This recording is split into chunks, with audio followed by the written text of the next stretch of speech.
But I want to begin by talking about the community testing that we've had for the last couple of weeks, which really has exceeded our expectations in terms of the numbers of people that have been tested. Now, a major part of the reason for that huge number is that these two sites have been testing asymptomatic as well as symptomatic individuals. Why is that important? That's important because as we look at the criteria that we are going to be using to determine how quickly we can reopen the city of Milwaukee, we are focusing on the symptomatic testing more than on the asymptomatic testing. So to the extent that we have very large numbers of tests of asymptomatic people, that is not one of the criteria that we are using as we decide how quickly we can reopen. And as I said yesterday, if I had my druthers, we would never have closed anything down, but I didn't have my druthers. And we all know that we're in a pandemic and we've had to deal with the public health ramifications of all the challenges that all of us are facing. But for now, both the UMOS and Midtown testing sites are open today and tomorrow from 11 a.m. to 8 p.m.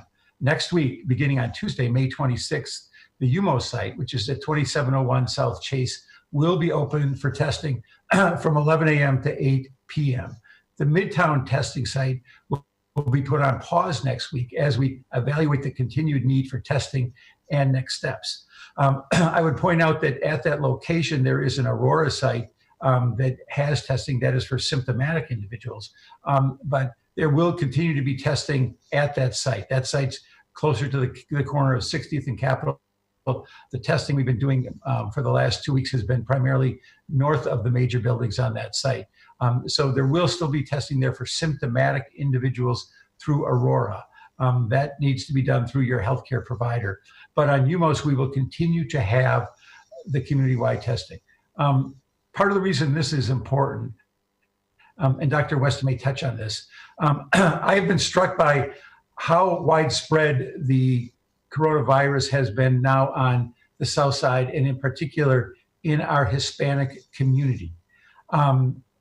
When this began, it was very much localized on the North Side. In fact, for the first couple of weeks, I was surprised at how localized it was on the north side of the city of Milwaukee and how it barely had touched the south side of the city of Milwaukee. Well, unfortunately for the people who live in the Hispanic areas in particular, because that's where we've seen the largest number of tests, it has now really showed its presence on the south side, to the point where now in the city of Milwaukee, the number of African Americans who have tested positive is 1,922, and the number of people who identify themselves as Hispanic is over 1,700. So those numbers are very close in terms of the number of positive readings we have. And that is in a city where there are far more African Americans than there are Hispanics. And of course, the Caucasians are in third in terms of the group that is most represented. So not surprisingly, as we've seen, and we went through this yesterday with the data that Darren Rausch presented, lower income people are having a much more severe impact. And we have to be very mindful of that. And we are very mindful of that as we seek to try to reopen the city as quickly as possible. So in addition to having the UMO site next week on the south side, there are several federally qualified health centers and private health providers that will continue to do testing. And those are located on the north side as well as on the south side. In terms of numbers, we've tested almost 20,000 people at the UMOS and Midtown sites, which is nearly double what we had anticipated. So the demand has been huge, and that's created some challenges. We're thankful to so many people are interested in being tested, but due to these high volumes, the processing is taking longer than we had expected and than we had planned.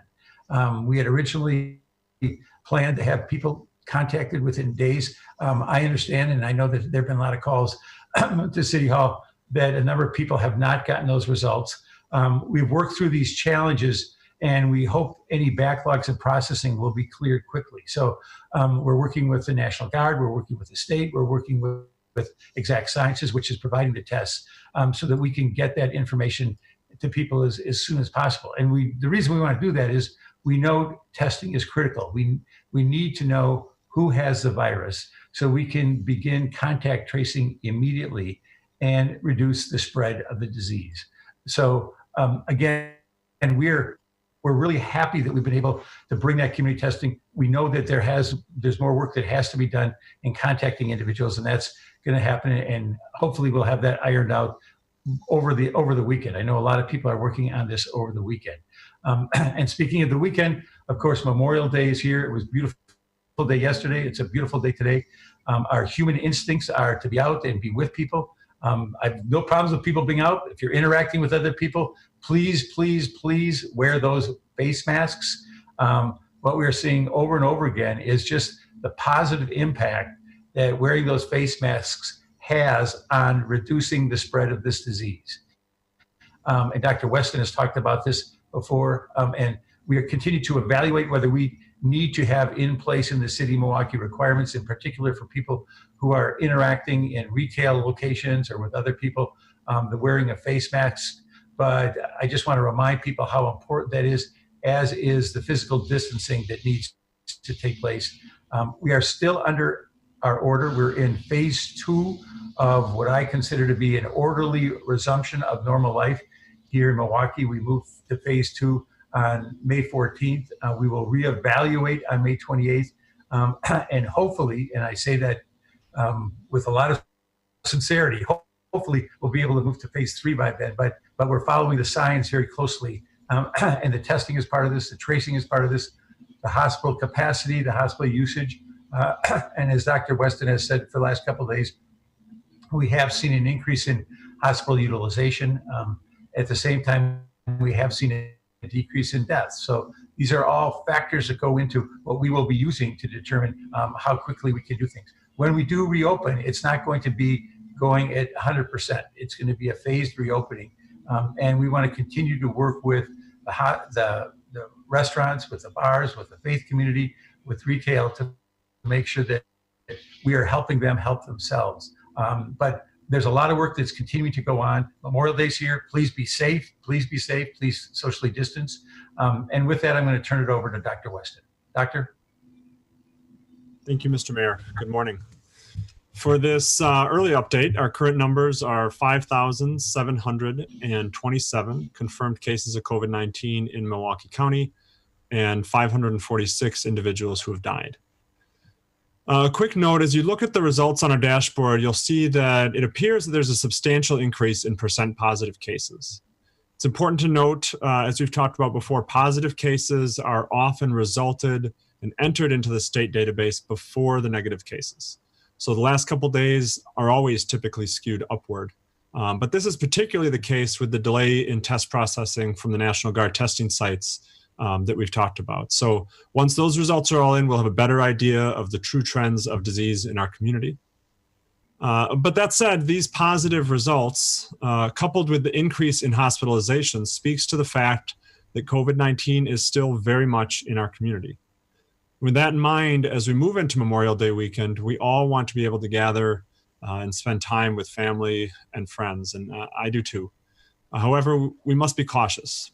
Knowing that COVID-19 is widespread throughout our county, and really every part of our county with some clusters, but it is widespread throughout, and also in surrounding counties. And understanding that it doesn't just affect older and sicker among us, but also the young and healthy, and even children, as we've seen, we must be mindful of our activities. While the safest activities are those confined to the people you live with on a daily basis, if you must visit with others, try to do it outside. Try to keep at least a 6-foot distance from those who you don't live with. As the mayor mentioned, it's critical to wear a face mask for those sort of interactions. Consider bringing your own food so you don't have to make close contact in sharing utensils, serving dishes, and other food surfaces. Unfortunately, we must be particularly careful with children playing together with close contact, and though they may not show illness or get as sick as others, they certainly can spread the disease between families. I know these aren't the plans that any of us anticipated months ago when we thought ahead to warmer days of spring. Unfortunately, the pandemic is here, so we need to adjust for the sake of ourselves, our families, our friends, and our communities. Thank you and stay safe. And I will hand it off to Commissioner Kowalik. Good morning. Happy Friday. Thanks, Dr. Weston, Mayor Barrett, for the opportunity to provide an update today. So you know, our first case again was on Friday the 13th in the month of March. So that's Friday is always our marker when we want to evaluate where we're at. So right now we're at the 10-week mark, and it's been a wild ride. As you know, we are learning more and more about COVID-19 across the country as we're trying to get things back to normal in some way, shape, or form. So the way we're doing that here in the city of Milwaukee is, again, by maintaining our order. And we provided an update on that yesterday, and that information is available on our website that's dedicated just to orders. It's Moving Milwaukee Forward Safely. So MMF as in Frank S, so milwaukee.gov/MMFS. So I'll put it in a chat box for those that are joining this Zoom platform. But I just wanted to highlight again what that means. So the point of the order is that all businesses are allowed to open in some way, shape, or form, but the criteria as far as how many people can be allowed at one time, and then as far as the types of services that are provided, that's what's stated in order. Again, the logic for these things isn't to infringe on anyone's freedoms or rights, but to prevent the spread of COVID-19. We know that it's spread through congregation, being less than 6 feet away from other people, droplet, so talking, eating, laughing, singing, things of that nature. So that's our logic behind why we have these measures for this phase 2 that we're in, as the mayor noted. Safe business practices now state that locations can have up to 25% of the total established occupancy limit, or one person for every 30 square feet. We also added gyms back to the order, but a limit of 10 people per location. I know some gyms have multiple rooms, but again, that's to prevent the spread of disease and also facilitate adequate cleaning and sanitation in between gym member use. We also have a note in here about faith-based congregating, that is still limited to 10 people per location at this point in time. And I know there's been a lot of feedback about that compared to what others are doing or recommending. But we're looking at the CDC recommendations, and congregation is still limited to 10 people at this point in time. As we improve, that will loosen up and larger groups will be allowed. But we don't want to have more of a setback by letting things loose too soon. We also just want to remind people about the importance of social and physical distancing. 6 feet. I mean, we've said it multiple times, and that's the data that we have right now. That's being more than 6 feet apart from another person is a safe distance.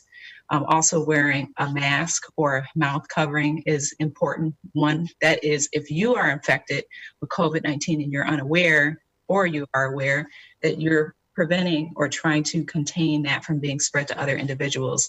So we say that mask wearing is a way of showing courtesy for other people, but mainly it's to prevent the spread of COVID-19. So, you know, as I noted earlier on, and Wanda Montgomery, village president of Brown Deer, when she had her homemade mask, which was very awesome, that you can make lemonade out of lemons and do some fun things with your face coverings, so that, you know, we're going to have to do this for some time. So you might as well figure out a way to make light out of it and save lives by wearing one. And then again, we're going through phases here. So we're looking at these 5 levels to guide how we're going to move through these various levels. And I'll just go through them again so that everyone's on the same page. So the first one is cases. And again, we're looking at a 14 days decline, or a positivity rate of 5% or less. So those are, you know, very important. We're going to see more cases. I'm quite sure, as that community testing initiative, as the mayor noted, was very successful. In just 2 weeks, 20,000 tests were collected from those 2 sites. So there is a lag in reporting, as Dr. Weston noted. So that does impact our ability to assess things in more real time. But I know that there is a lot of energy and goodwill to being able to make sure information is being shared in a timely manner. So again, thank you to all of those people that showed up and waited to get tested, the National Guard, the Milwaukee Health Department staff that assisted with providing support at those 2 testing locations. The next, as I noted, as far as the testing, is we're aiming for, in the city of Milwaukee, 2,400 tests a day, or less than 5% positivity rate for 5 days. And we know that we're seeing some very high positivity rates among various populations. So I know that data is being validated, so I can't share that at this point in time. I can just tell you it's high for certain groups, and we are very concerned about that because there is obviously an opportunity for additional outreach and support to really suppress and protect communities that are most vulnerable to COVID-19 infection. Then we have our care indicator, which is largely the hospital care system and their ability to provide support and prevent deaths associated with COVID-19 infection. So that one is looking at 100% of available beds are 100% not in crisis care, and less than 10% of hospital patients are COVID-19. So that information is being tracked by the hospital systems. The health department works closely with the hospital systems, but that measure is in their neck of the woods. The next is PPE, and that's also looking at hospital systems and looking at having at least a month's supply worth of PPE, again, masks, gowns, gloves, face shields, things like that. And then the contact tracing, which is where the health department contribution lies. So we're looking at how quickly we can contact people that are positive for COVID-19 once we received a lab result. So there's been a delay on that, as noted from the mayor, related to these community testing initiatives. So thanks for everyone for getting tested. But again, we just want to reinforce that the information will come, and we're working on getting that information. Once the health department receives it, we're going to follow up quickly. Again, we have expanded our contact tracing pool.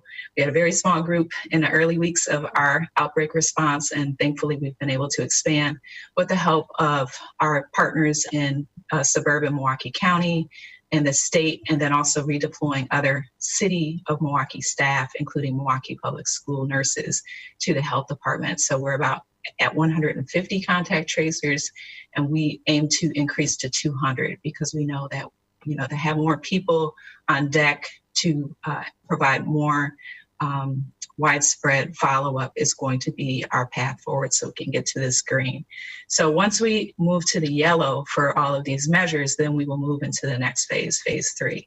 So we're reevaluating these every Friday, and then we'll provide updates from that point in time. It's extremely important for us to follow this metric or these indicators to guide us forward. The last thing we want to do is loosen things up, and then we have to scale back. It will be very, very devastating for everyone. I mean, we have had a rough year, and it's only May 22nd. So we rather pace this and do it the right way instead of having to redo the whole thing. And we know that's going to create more issues. So last thing I want to talk about is just the health equity aspect of COVID-19. And as noted about the Latinx community in Milwaukee, that there's increased cases, and we have been noting that and providing some support. There's a number of partners that have been amazing to get the message out, increase testing, and then provide resources to those in need. So more to come on some additional community efforts and initiatives that will be aimed to reduce the spread of COVID-19 in communities of color. But I just again want to highlight the disparity changes since we started our outbreak response when we got our first case to now. So week 1, the majority of cases were African American, so that was 72%.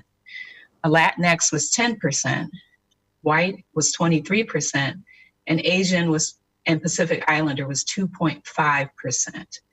And as far as ages, the majority of the cases were aged 25 to 44, so 52%. We know that that has increased. We're seeing more older cases over the last few weeks, but now we're kind of back to seeing some of these middle-aged folks, millennials and Gen Xers in this group. So as of week 10 for age, we're seeing 36.5%. So that's the highest frequency of cases. And then for African American, 39%, still the highest group, but much less than that first week. Now, Latinx is at about 30%, white is at 30%, and Asian is at 5%. So you can see there's been a distribution of the impact of COVID-19 by race and ethnicity, which calls for additional outreach strategies. We can't just have one message. So we also have to provide messages that are specific to various groups. So we are working on that with a variety of partners in the community. So we just want to salute everyone for stepping up. Again, you don't need permission to help. When you see a need, if you're able to provide the need, please do so. And then again, just checking on one another, phone call, FaceTime, social media, whatever, just making sure that people are okay. My old assistant used to say proof of life checks. So just making sure you're just reaching out to one other person and seeing, is there anything you can do for them when they're, trying to get through this together. So we will get to the other side of this. We have to be realistic, but still optimistic about the future that is ahead for us. So thank you all for your time, and I'll hand it over to the next speaker.